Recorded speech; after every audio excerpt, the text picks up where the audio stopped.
You've heard of the golden horn of plenty, traditional symbol of prosperity and of good things bestowed upon mankind.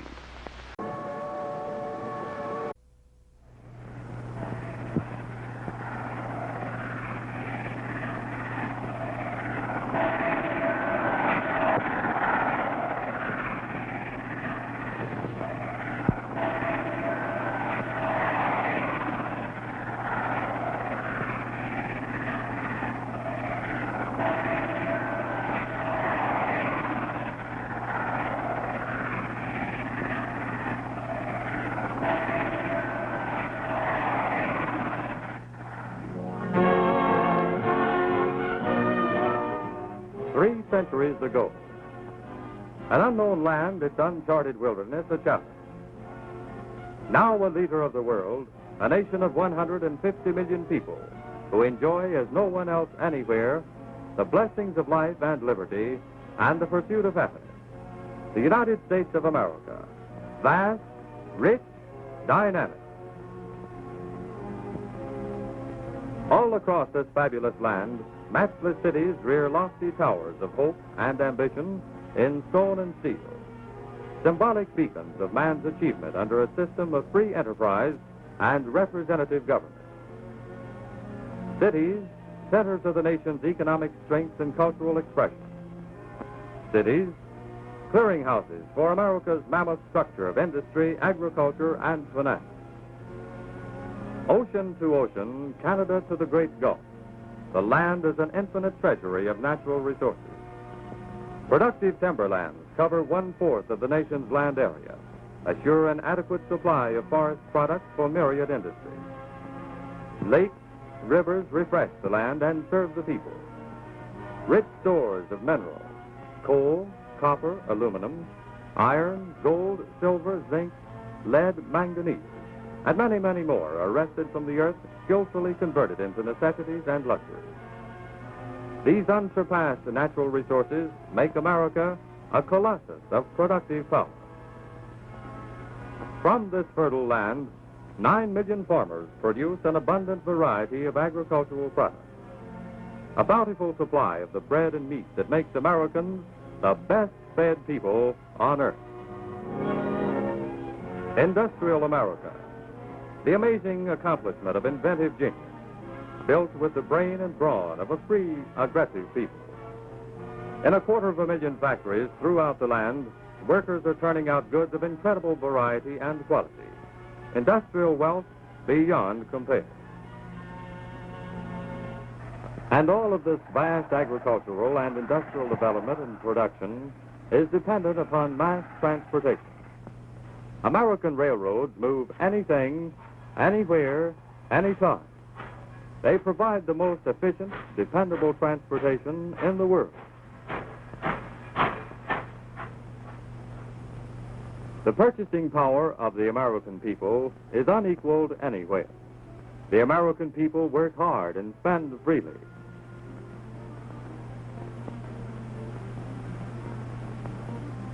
America is a nation of homes, large, small, modest, and pretentious.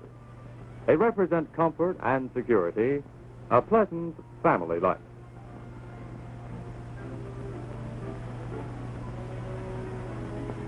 Power behind this great nation is coal. Utilization of heat and power is a necessity to progress. In America, by far the greatest single source of heat and power is coal. A primary use of coal is in the home. Today, prepared coal is burned scientifically in modern, efficient furnaces fed by mechanical stokers. The domestic consumer demands an economic fuel of high quality, and he asks for equipment designed especially to burn it. Through extensive research and experimentation, the bituminous coal industry and the stoker manufacturer, working hand in hand, fulfill this consumer demand to provide the utmost in fuel satisfaction. Schools, factories, and office buildings are heated uniformly and economically with bituminous coal. Most large buildings burn especially prepared coal in furnaces fed by mechanical stokers. This prepared coal is clean. It leaves the minimum of ash and produces maximum heat. The experience of millions of users establishes that coal is the one fuel which is always dependable. Bituminous coal creates almost 50% of all the energy used to drive the wheels, generate the current, provides the light and power that American commerce requires. And some of it goes into the making of the world's tastiest hot biscuits, too. Our public utilities use bituminous coal as the primary agent for the production of gas and the generation of electrical power. Thus, coal's energy is transmitted into other forms. Coal is indispensable in the manufacture of iron and steel. Coke, a byproduct of coal, is used as a principal heating agent in producing steel from iron ore, steel for skyscrapers, steel for bridges, steel for railroads, for machinery and tools, for plows, steel for national defense. Coal is the major railroad fuel, providing the power behind that indispensable system of mass transportation. And it powers ships which plow the seven seas. But coal is far more than a fuel. It is the most prolific raw material known to chemistry. The magic of modern industrial chemistry has produced innumerable new products and better replacements for old ones. In today's byproduct plants, coal is burned in airless ovens. And from this wondrous mineral are extracted coke, gases, ammonia, and coal tar, basis for a multitude of modern chemicals. Coke and gas used as fuel are the greatest bulk byproduct of bituminous coal. Ammonia, versatile byproduct of coal, yields many amazing derivatives. Refrigeration agents for the preservation of meats and other perishables. Fertilizers, a major ammonia derivative.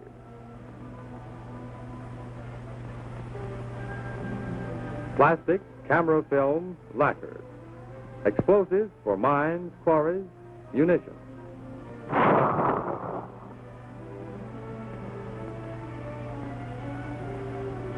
Coal tar is another major derivative of coal. It is used in the paving of smooth, long-lasting highways and in the form of creosote and the important preservation of wood. And coal tar is the miracle substance of modern industrial chemistry. Black magic can attest to. It is the source of an unbelievable variety of valuable products. From this black coal tar comes a rainbow range of colors and shadings of synthetic dyes. Synthetic flavors, too. Wintergreen, vanilla, almond, peppermint, and saccharin, the sweetest of them all. Modern medicine is thoroughly dependent on coal tar. The sulfa drugs, Ativan, aspirin, antiseptics, anesthetics, and countless other healing agents come from lowly coal tar.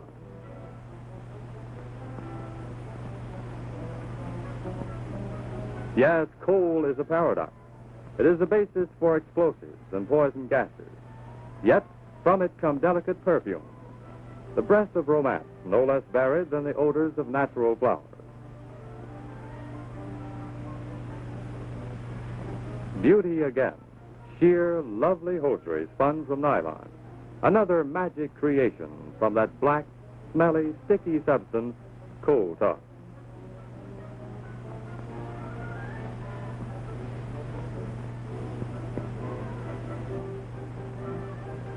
This amazing bituminous coal industry is the keystone in the economic structure of America.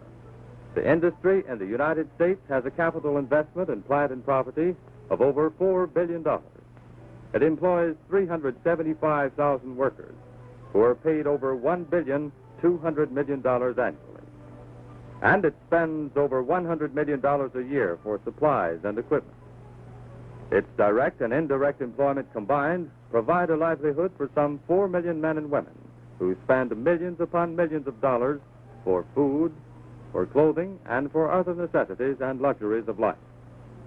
And this great industry is an example of enterprise free from monopoly. 5,000 companies operate 9,000 mines. Thousands of independent dealers throughout the country are in the business of selling and delivering coal to the consumer. And a host of manufacturers and dealers produce or sell coal-consuming equipment.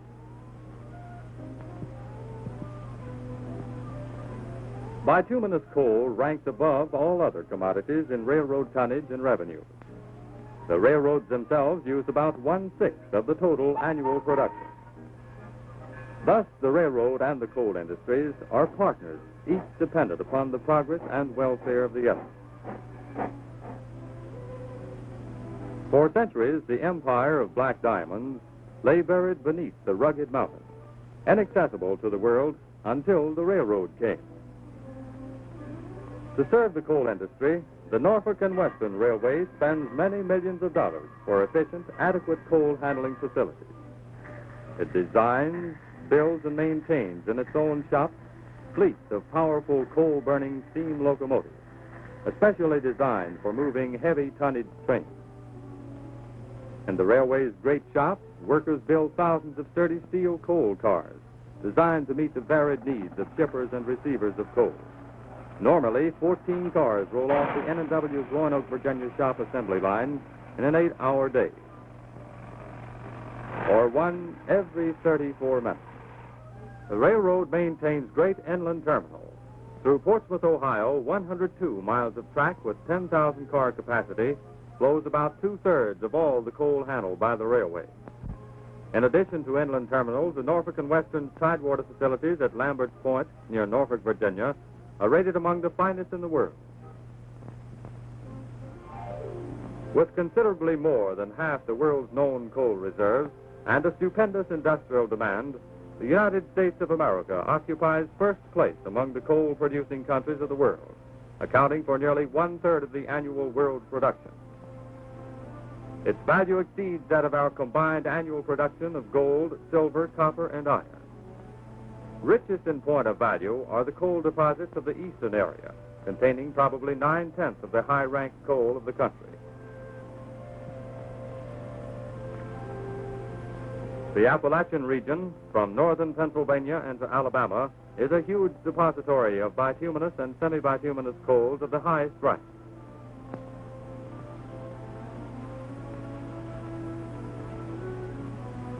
Heart and center of this region is the territory served by the Norfolk and Western Railway, on whose lines are mined the world-famed Pocahontas, Tug River, Upper Buckhannon, Thacker, Canova, and Clinch Valley coals, so universally accepted as the criteria of fuel satisfaction.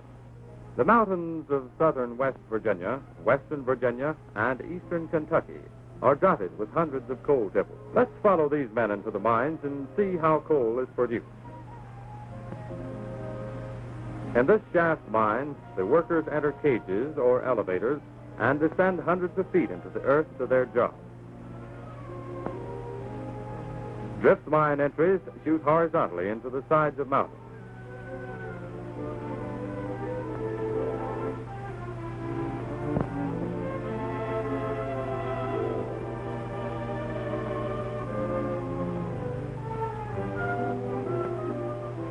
In both drift and shaft mines, the men ride electric trains underground to the points of operation. The modern coal mine is a far cry from the days when miners laboriously hauled coal with mule and cart.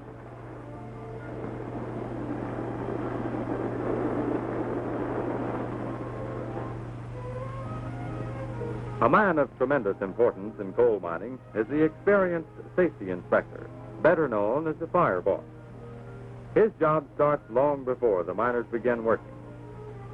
Before each shift enters the mine, before a single passage is worked, he carefully checks for gas. He uses an extremely sensitive instrument, the methane detector.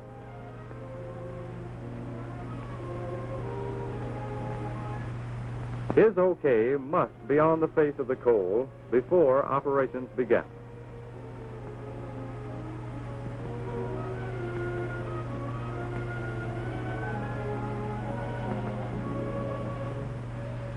At the working face of a coal seam, the first operation is cutting. This huge alligator-like machine with swift revolving blades is moved to the coal face and cuts deep gashes across the bottom and center of the coal to be blasted, thus increasing the efficiency of the charge of dynamite or compressed air to come.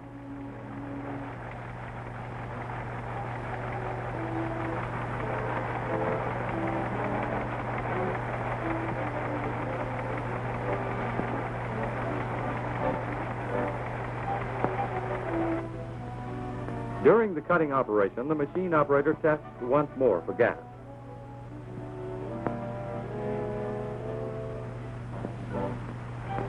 Sometimes the cutting machine is used to shear the face vertically. With either vertical or horizontal cuts, the coal blasts down evenly with only a little explosive and without excessive breakage. And now the miner drills holes in the working face so that charges can be placed to blast the greatest amount of coal with the least explosive.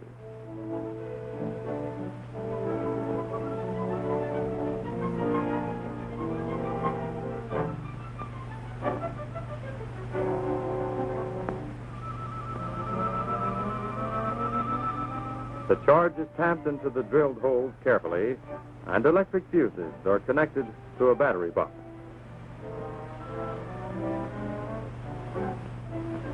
The switch goes down, the coal is blasted, and a pile of black lumps will soon become a prepared fuel product. After sturdy wooden props have been erected to prevent slate falls, one of the newest of mining machines is pushed into place, the automatic coal loader.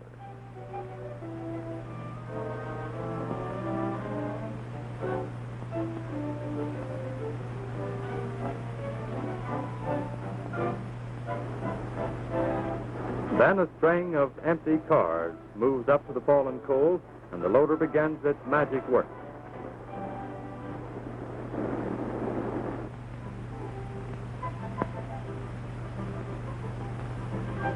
A water spray is used to eliminate dust.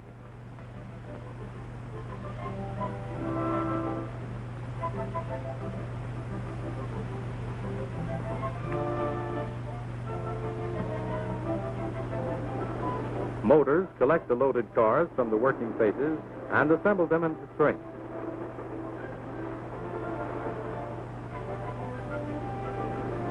Throughout the day and night, these long trains come rolling from the depths. Over 500 million tons a year in the United States, a continuous flow of bituminous coal.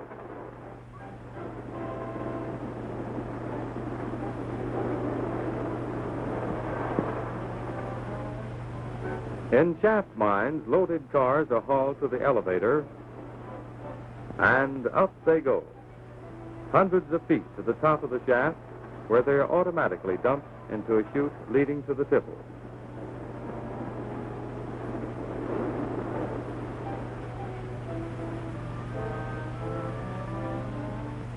In drift or horizontal mines, loaded trains buzz from the interior and sometimes run several miles along the mountainside before reaching the top of the tipple, called the head house.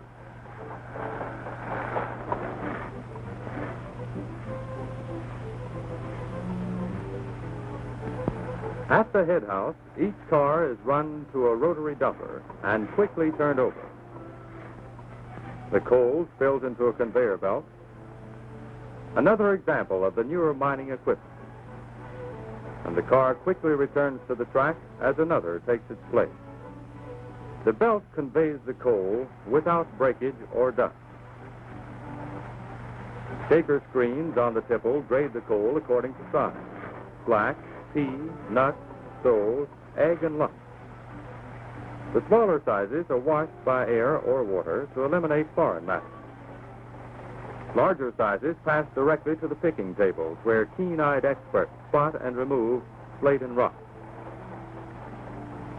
After the washing and cleansing, coal is rescreened, assuring a clean, uniformly sized product. Coal passes next to a flexible loading boom, poised above railroad cars. It flows gently and evenly into the big cars as automatic sprays sprinkle it with oil or other chemicals.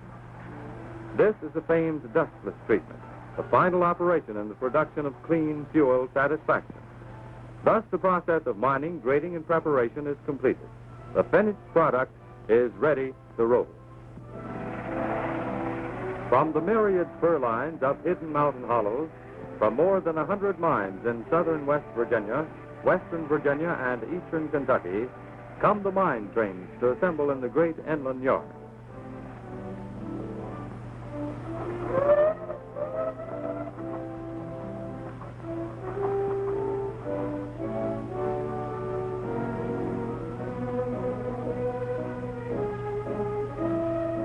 Then the mightiest steam power of the Norfolk and Western Railway begins its long trip for hundreds of miles over the steep mountain grades across the Alleghanies, westward to the great manufacturing centers and to the lake ports, eastward to other centers of industry, and down to the sea.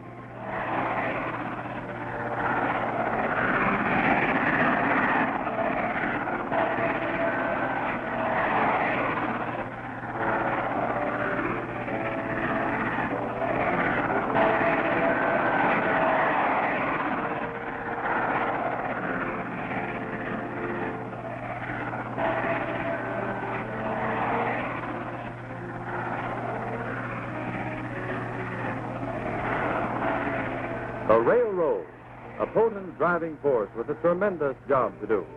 A job that is carried on every hour of every day and in the darkness of night, in rain and sleet and burning sun, swiftly and efficiently.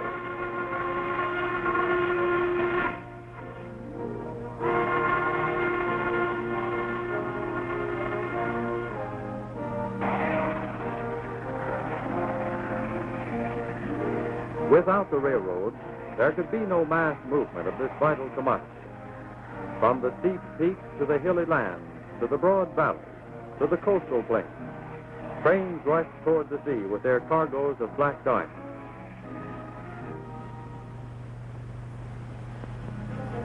Most impressive of all Norfolk and Western coal handling facilities is the great ocean terminal at Norfolk, Virginia. Here, the interminable strings of loaded cars rush from the west to meet the steady stream of ocean-going vessels. Here, the coal commerce of America rubs elbows with other commerce of our own land and the nations of the world. Vast, complex, a maze of tracks converging on gigantic steel piers, thrusting their girders over deep water. This is Lambert's Point.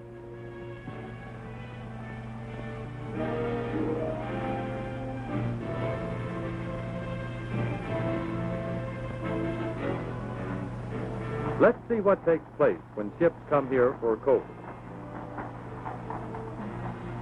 As the ship approaches, yard crews shift cars into position from which they drift by gravity to the scale.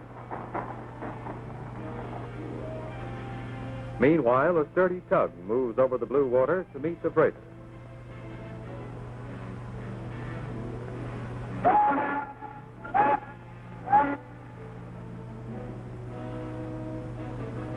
It shepherds the ship to the pier, recognized as one of the most modern and efficient coal piers in existence. The tug noses her big charge alongside. It is docked, and loading operations are ready to begin. Now the cars of coal ordered for this ship are rolling slowly across the scale.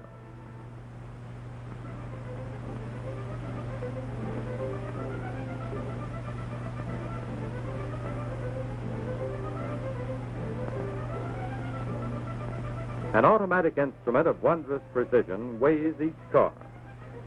Weights are transmitted by telautograph to the pier office. The car drifts on down to the Barney hump.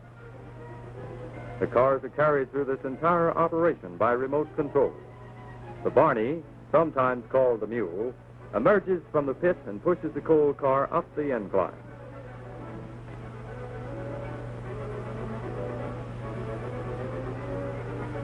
The car drifts through the steam thawing shed used to facilitate dumping in cold weather. Emerging, it passes upon a retarding device which slows it down. The switch is thrown, the mechanical brain controlling the amazingly synchronized operation is in motion.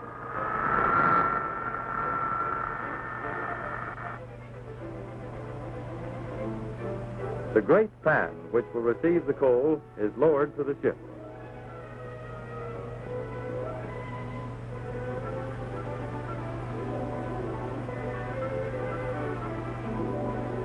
As each car passes a pier office, it is finally checked off as delivered to the ship. Entering the elevator, the loaded car bumps off a returned empty and is automatically locked into position. The elevator ascends.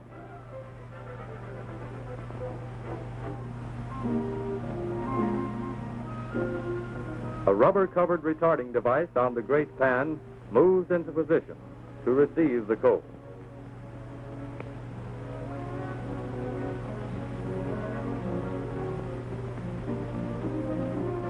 Now the car with its top covered with an overlapping hood is turned on its side. The coal slowly spills out the gate of the hood, rolls gently into the pan. The retarder backs slowly before the coal, easing it into the telescopic chute. An automatic chemical sprinkler adds an exact moisture content to meet specific demands. Now the great telescopic chute, filled with coal, moves closer to the ship's deck. It is projected slowly down into the deep hold of the vessel. This chute is a huge and intricate mechanism, but highly flexible. The tremor, or conveyor, slides from the chute's mouth.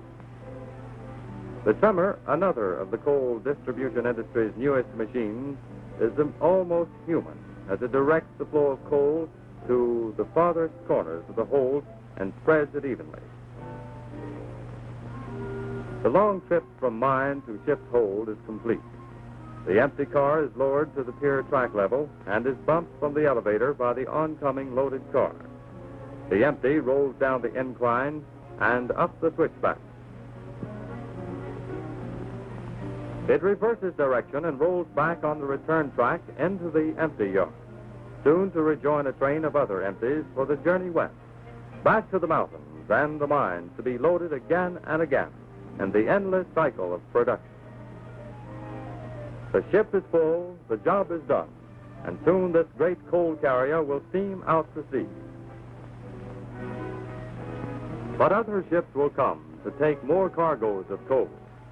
Coastwise ships from the north and south, and ships from afar off across the seven seas. For the need for coal is universal, and the fame of fuel satisfaction is world-renowned.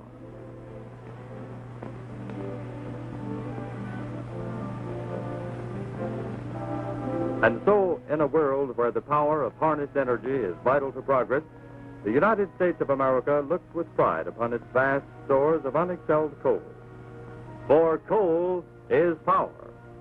It is the greatest single source of heat and energy convertible to the needs of mankind.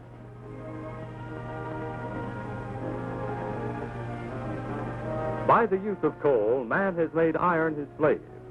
And by the use of iron, man rules the world. Through the wizardry of modern industrial chemistry, coal now emerges as the most useful raw material known to man, a prolific source of an infinite variety of valuable materials. Without coal in abundance, industrial development as it exists in the United States today could not have been possible. The Norfolk and Western Railway is proud of its contribution to the nation's progress in providing indispensable transportation for coal, the power behind the greatest nation on earth.